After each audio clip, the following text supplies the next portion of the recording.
এটা আমার আত্মরক্ষার অধিকার। আমি কিন্তু অন্যান্য রাজনৈতিক দলের মতো ইন্ডিয়া লন্ডন কিন্তু পালাই নাই, আমি পালাবো না। আমি এই কোরআন থেকে পালানো শিখি নাই, আমি এই কোরআন থেকে পিঠ দেখানো শিখি নাই, আমি এই কোরআন থেকে দুর্বল হওয়া শিখি নাই। কাজে আমি সরকারকে পরিষ্কার বার্তা দিতে চাই, আমার আত্মরক্ষার অধিকার বলবৎ করতে হবে। আপনারা কি করবেন না করবেন আমি জানি না। এই উগ্রবাদী ধর্ম ব্যবসায়ী এই সাপের বংশধরের হাত থেকে এই রাষ্ট্রের জনগণকে রক্ষার দায়িত্ব আপনাদের। যদি আপনারা করতে না পারেন সে দায় আপনাদের, কিন্তু আমার এলাকা রক্ষার দায়িত্ব আমার। আমি হিজবুত তাওহীদ আন্দোলন সহ এদেশের সাধারণ মানুষ যারা সত্যকে সমর্থন করেন, তাওহীদকে সমর্থন করেন, এই উগ্রবাদী তাণ্ডবকে মোকাবেলা করতে চান, আমি যখনই ডাক দেব সারা বাংলাদেশ থেকে লাখে লাখে সৈনিক একত্রিত হয়ে এর মোকাবেলা করতে হবে। এই লড়াই আমাদের মুক্তির লড়াই, এই লড়াই আমাদের বাঁচার লড়াই, এই লড়াই আমাদের ঈমান রক্ষার লড়াই। এই লড়াই আমরা জীবন দেব, পালাবো না। কারণ আমরা কোনো অন্যায় করি নাই, কোনো আইন ভঙ্গ করি নাই। এত বড় হিম্মত এই দেশে থাকতে দিবে না। Who are you? Who are you? তুমি কে? থাকতে দিবা না এই দেশে? দেশ কি তোমার বাপ দাদার? কোথায় কোথায় দেশে থাকতে দিবা না। এখন সময় হয়েছে এদের বিরুদ্ধে দুর্বার প্রতিরোধ রচনা করার। সবাই কি আপনারা রেডি? একটা গোষ্ঠী জঘন্য মিথ্যাচার করছে, অপপ্রচার চালাচ্ছে, বিরোধিতা করছে। তারা প্রথম অনেক জঘন্য জঘন্য মিথ্যাচার করত, সেগুলি থেকে তারা সরে এসেছে। যেমন প্রথম বলতো আমরা খ্রিস্টান, আমরা মানুষকে কালো কাপড় দিয়া মাটি দেই, বসাইয়া কবর দেই। এই মসজিদটা এরকম এত বড় মসজিদ ছিল না, এটা ছিল ছোট্ট একটা 40-50 জন লোকের নামাজ পড়ার একটা ব্যবস্থা। 2016 সালে এরা গির্জা আখ্যা দিয়ে এই মসজিদটাকে তারা ভেঙে দিয়েছে। সেই মসজিদে নির্মাণ করতে আসা 2 জন সদস্যকে জবাই করে হত্যা করেছে, হাত পায়ে রক কেটে দিয়েছে, চোখ তুলে নিয়েছে। বাড়ির ভেতরে আশেপাশে 114 জন নারী শিশু পুরুষকে তারা আহত রক্তাক্ত বিকলাঙ্গ করেছে। আমার বাড়িঘর লুটপাট করেছে, আগুন দিয়ে জ্বালিয়ে দিয়েছে, আরো অনেক ভয়াবহ ঘটনা ঘটেছে। এখন তারা নতুন করে আরেকটা ষড়যন্ত্র করছে। এখন তাদের নতুন ষড়যন্ত্রের সুর হচ্ছে ওই আগের কথা থেকে সরে গেছে। আগে এই জিনিসটা সস্তা অপপ্রচার চালিয়ে আর লাভ হয় নাই। এখন সাধারণ মানুষ দেখেছে যে না, এখানে তো মসজিদ, এখানে 4 তলা মসজিদ, জুমার নামাজে হাজার হাজার মুসল্লি আসেন, আমাদের বক্তব্য শোনেন। তো এই ঢাহা মিথ্যা এখন আর বাজারে যায় না, চলে না। এখন তারা অপপ্রচার শুরু করেছে কি আমরা নাকি মানুষের ঈমান নষ্ট করতে দাঁড়িয়েছি। এরা ওয়াজ করে, এরা বয়ান করে, আপনারা মনে করছেন এরা দ্বীনের খেদমত করে, কিন্তু আল্লাহ সুবহানাহু ওয়া তাআলার ফয়সালা হয়ে গেছে এদের ব্যাপারে। এদের মুখোশ আল্লাহ সুবহানাহু ওয়া তাআলা এখন আল্লাহ নিজ করুণায় এখন উন্মোচিত করবেন। এটা আল্লাহর ফয়সালা। কারণ ইসলাম আল্লাহর, ইসলাম আমারও না, আপনারও না, কারো না। ইসলাম কার? আল্লাহর। ইসলাম এই দিন, এই কোরআন যার উপরে নাজেল হয়েছে রাহমাতাল লিল আলামিন, ওনাকে একটা দিনের জন্য শান্তিতে ঘুমাতে দেয় নাই আরবের কাফেররা।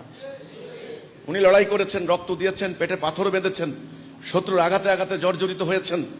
তিনি প্রিয় জন্মভূমির মায়া ত্যাগ করে দেশান্তরিত হয়েছেন, যেটা আমরা বলি হিজরত। এত কষ্ট, এত লড়াই, 160টা যুদ্ধ করেছেন। সেই মহানবী এই পবিত্র কোরআন দিয়ে গেছেন মানব জাতির মুক্তির জন্য, শান্তির জন্য। এই কাজ বাদ দিয়ে যারা এটাকে ব্যবসার হাতিয়ার হিসেবে নিবে তাদেরকে আল্লাহ ছাড়বে না। এই শাস্তি হবে স্পেশাল শাস্তি, চোরের শাস্তি। আল্লাহ বলছেন চুরি করলে হাত কেটে দাও, দুনিয়াতে তার শাস্তি হয়ে গেছে। ব্যভিচার করলে 100 বেত মারো, দুনিয়াতে তার শাস্তি হয়ে গেছে। কিন্তু এই দিনের বিনিময় নিলে আল্লাহ বলছেন হাত কাটার কথাও বলে নাই, বেত মারার কথাও বলেন নাই। এই শাস্তি আল্লাহ নিজের হাতে রাখছেন। বলছেন আগুন খায়, আগুন। হেদায়েতের পরিবর্তে তারা গুমরাহি ক্রয় করেছে, মানে আযাব সহ্য করে তারা কতই না ধৈর্যশীল। এরপর আরেকটা জায়গায় আছে যারা আমার আয়াত গোপন করে, ইয়াকতুমুনা, গোপন করে, তাদের উপর আল্লাহ লানত এবং লানতকারীদের লানত। যাদের কারণে এদের উপরে লানত পড়বে তারাও লানত দিবে এদেরকে।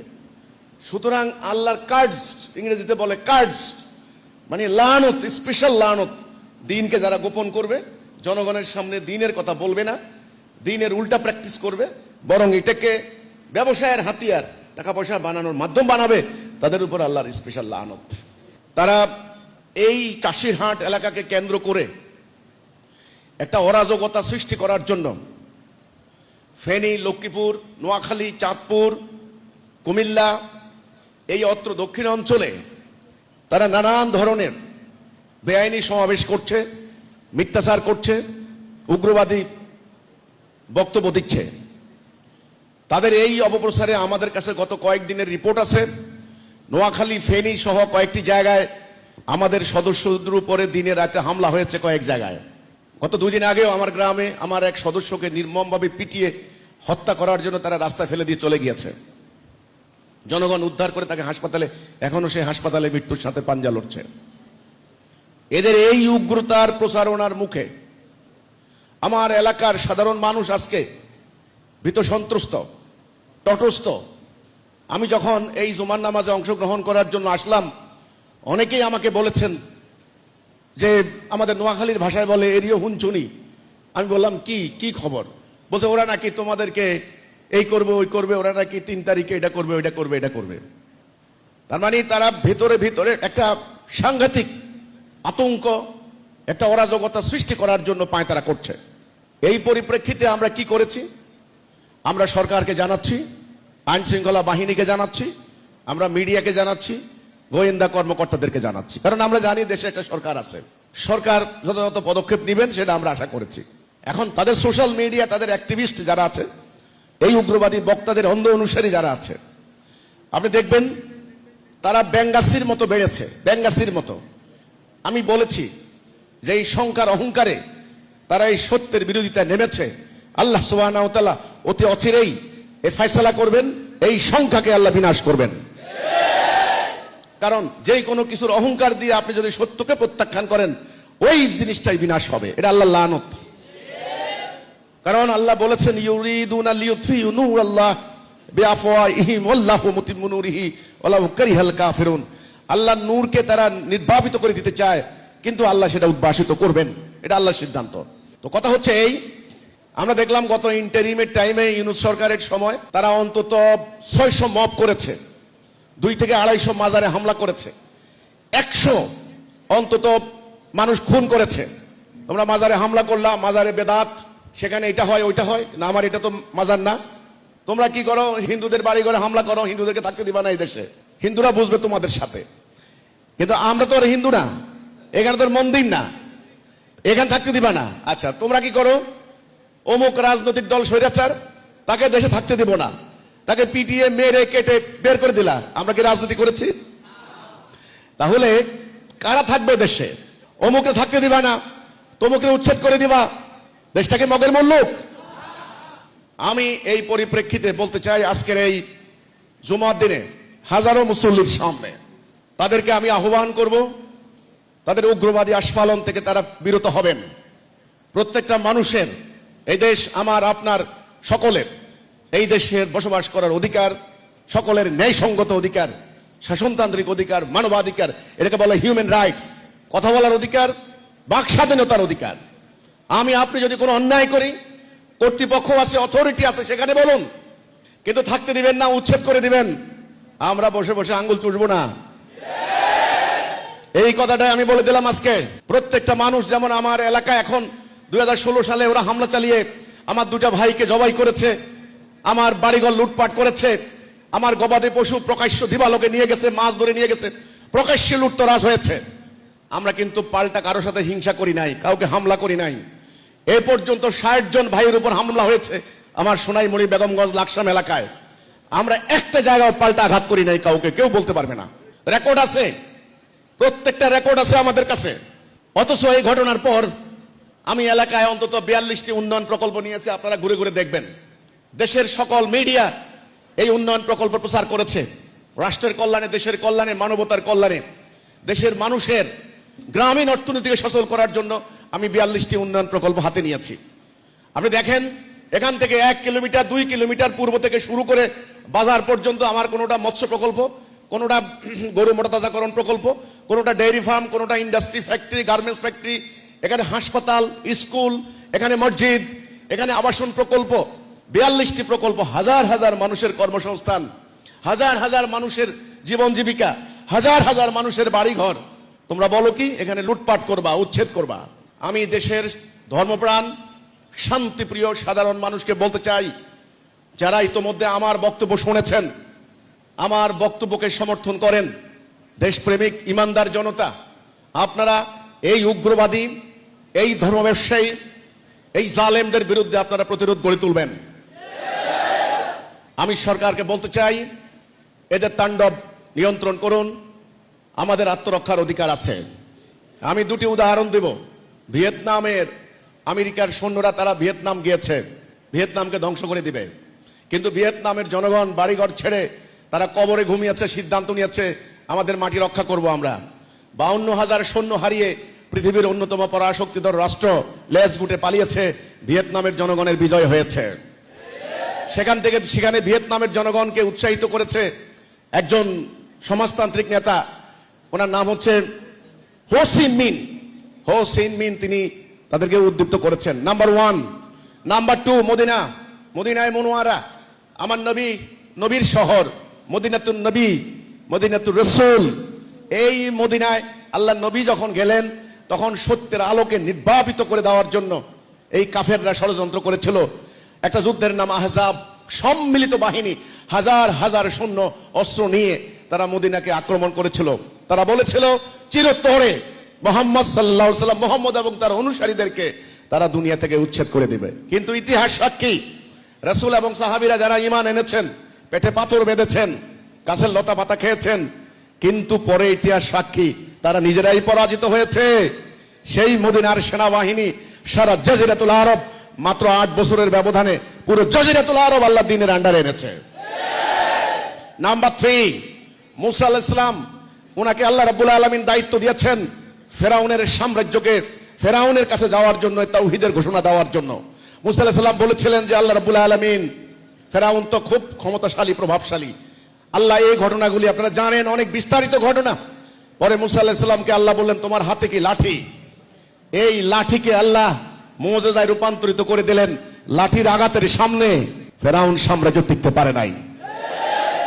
আমি কথাগুলো এই জন্য বললাম, আমরা সত্য নিয়ে দাঁড়িয়েছি, আমরা কোনো অন্যায় করি নাই, কোনো আইন ভঙ্গ করি নাই। কেউ বলতে পারবে না এদেশে রাজনীতির নামে রাজনৈতিক দলগুলি বহু জাতিবিনাশী কর্মকাণ্ড ঘটিয়েছে, বহু জ্বালাও পোড়াও করেছেন, বহু মানুষ খুন করেছেন হরতাল অবরোধের নামে, কিন্তু হিজবুত তাওহীদ কোনো অন্যায় করে নাই। আর আজকে যে সমস্ত ধর্ম ব্যবসায়ী গোষ্ঠী তারা আজকে মব সৃষ্টি করার জন্য, তাণ্ডব করার জন্য এই ধরনের পায়তারা করছে, তারা অতীতে গত 54 বছরে তাদের অনেক অনেক জঘন্য জঘন্য রেকর্ড আছে উগ্রবাদ, জঙ্গিবাদের। আমার এই বাড়ি ঘর, আমার সয় সম্বল, আমার ক্ষেত খামার, আমার নারী পুরুষ, আমার শিশুদের জীবন, অর্থাৎ এক কথায় আমার এই বসতিকে রক্ষা করা, এটা আমার মানবিক অধিকার, মানবাধিকার, এটা আমার আত্মরক্ষার অধিকার। আমি কিন্তু অন্য রাজনৈতিক দলের মতো ইন্ডিয়া, লন্ডন কিন্তু পালাই নাই, আমি পালাবো না। এই কোরআন থেকে আমি শিখেছি, এই কোরআন আমাকে শিক্ষা দিয়েছে। আল্লাহ সুবহানাহু ওয়া তাআলা বলেছেন তুমি যখন সত্য নিয়ে দাঁড়াবে, তুমি পিছপা হবে না, তুমি বিচলিত হবে না, তুমি পৃষ্ঠ প্রদর্শন করবে না, তুমি সামনে আগাবে, আল্লাহ তোমার সাথে থাকবেন। 5,000 ফেরেশতা, সৈনিক, সোলজার ফেরেশতা তোমার সঙ্গে থাকবে। আমি এই কোরআন থেকে পালানো শিখি নাই, আমি এই কোরআন থেকে পিঠ দেখানো শিখি নাই, আমি এই কোরআন থেকে দুর্বল হওয়া শিখি নাই। এই কোরআন থেকে আমি শিখেছি, আল্লাহ বলেছেন সবচাইতে শ্রেষ্ঠ মৃত্যু হচ্ছে আল্লাহর রাস্তায় শাহাদাতের মৃত্যু। আমরা যারা এই সত্য নিয়ে দাঁড়িয়েছি, মানবতার কল্যাণে এই সত্য ধারণ করে আমরা দিন রাত আল্লাহর কাছে দোয়া করি, আল্লাহ রোগে মরতে চাই না, দুর্ঘটনায় মরতে চাই না, আল্লাহ তোমার রাস্তায় রণাঙ্গনে শহীদ হতে চাই। কাজে আমি সরকারকে পরিষ্কার বার্তা দিতে চাই, আমার আত্মরক্ষার অধিকার বলবৎ করতে হবে। আপনারা কি করবেন না করবেন আমি জানি না। এই উগ্রবাদী ধর্ম ব্যবসায়ী, এই সাপের বংশধরের হাত থেকে এই রাষ্ট্রের জনগণকে রক্ষার দায়িত্ব আপনাদের। যদি আপনারা করতে না পারেন সে দায় আপনাদের, কিন্তু আমার এলাকা রক্ষার দায়িত্ব আমার। আমি হিজবুত তাওহীদ আন্দোলন সহ এদেশের সাধারণ মানুষ যারা সত্যকে সমর্থন করেন, তাওহীদকে সমর্থন করেন, এই উগ্রবাদী তাণ্ডবকে মোকাবেলা করতে চান, আমি যখনই ডাক দেব সারা বাংলাদেশ থেকে লাখে লাখে সৈনিক একত্রিত হয়ে এর মোকাবেলা করতে হবে। এই লড়াই আমাদের মুক্তির লড়াই, এই লড়াই আমাদের বাঁচার লড়াই, এই লড়াই আমাদের ঈমান রক্ষার লড়াই। এই লড়াই আমরা জীবন দেব, পালাবো না। কারণ আমরা কোনো অন্যায় করি নাই, কোনো আইন ভঙ্গ করি নাই। এত বড় হিম্মত এই দেশে থাকতে দিবে না। Who are you? Who are you? তুমি কে? থাকতে দিবা না এই দেশে? দেশ কি তোমার বাপ দাদার? এই দেশের জনগণ, তাদের অধিকার রয়েছে। মানুষ চাষবাস করবে, মানুষ তার ধর্ম পালন করবে, মানুষ তার অধিকার প্র্যাকটিস করবে। কোথায় কোথায় দেশে থাকতে দিবা না। কাজেই আমি দেশের সাধারণ মানুষ এবং হিজবুত তাওহীদের ভাই বোনদেরকে পরিষ্কার বার্তা দিয়ে দেব, এখন সময় হয়েছে এদের বিরুদ্ধে দুর্বার প্রতিরোধ রচনা করার। সবাই কি আপনারা রেডি? আলহামদুলিল্লাহ।